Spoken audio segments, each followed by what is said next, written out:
የምንገዛቸው ምግቦች ላይ የሚረጩ ኬሚካሎችን ላናስቆም እንችላለን። ሁላችንም ጤናማ ለመሆን አትክልቶችን፣ ፍራፍሬዎችንና እንደ ስንዴ እና በቆሎ የመሳሰሉ እህሎችን እንመገባለን።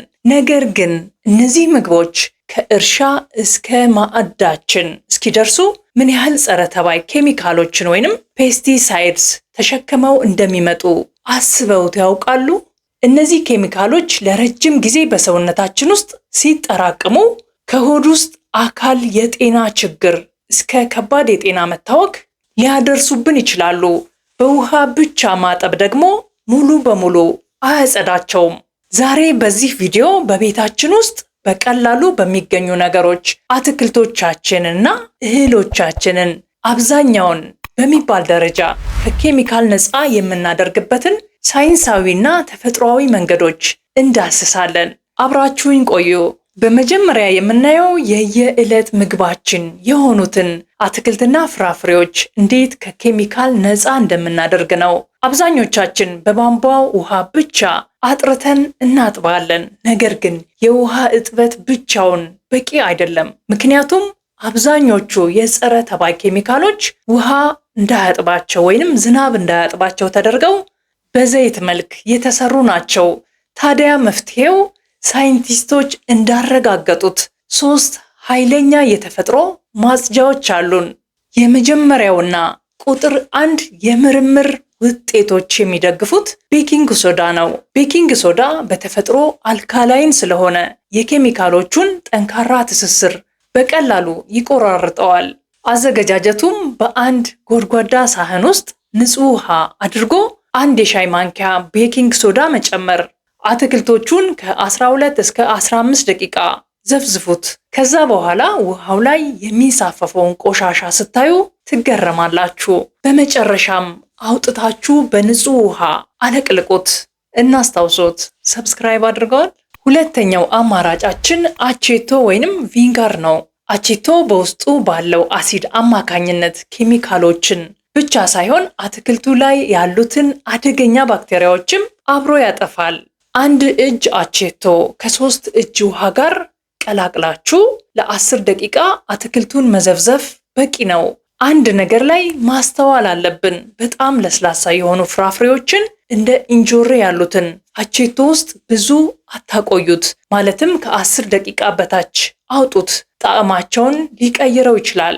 ቤኪንግ ሶዳ ወይም አቼቶ ባላገኝ ስለምትሉ ደግሞ በየትኛውም ቤት ውስጥ በቀላሉ የሚገኝ ምንም ወጪ የማይጠይቅና ለሁሉም ሰው ምቹ የሆነ ሌላ ፍቱን መንገድ አለ።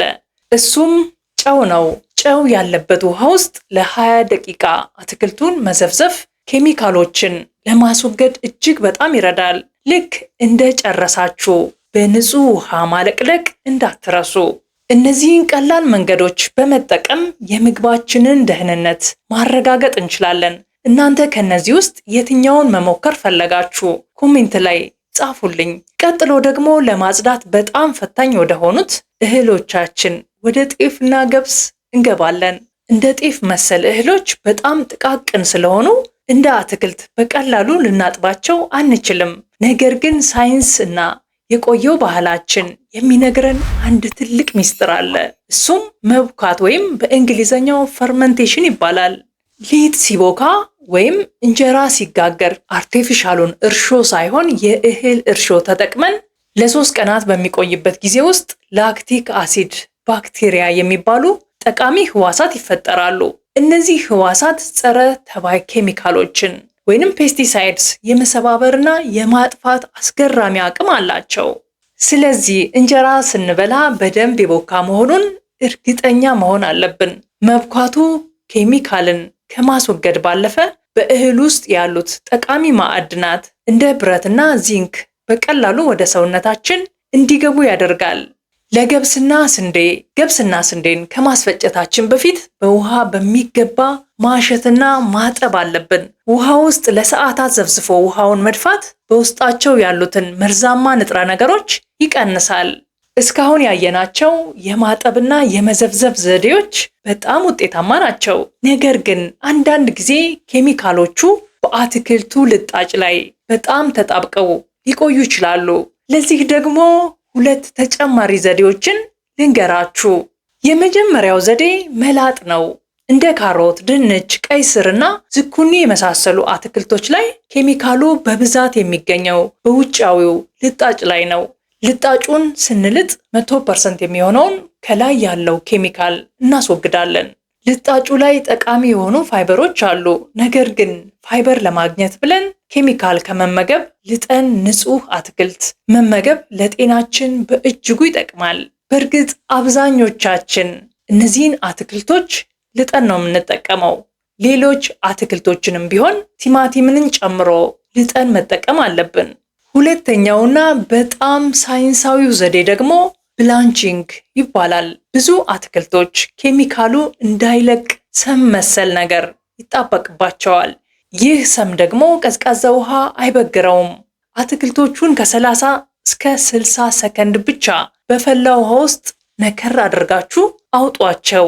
ይህ አጭር ጊዜ በላያቸው ላይ ያለውን ኬሚካል አቅልጦ እንዲለቅ ያደርገዋል። ዋናው ሚስጥር ከአስፈላጊው ሰከንድ በላይ አለማቆየት ነው። ምክንያቱም በሙቀት የሚጠፉ ወይንም የሚሞቱ ቫይታሚኖች እንደ ቫይታሚን ሲ ያሉትን መጠበቅ አስፈላጊ ነው።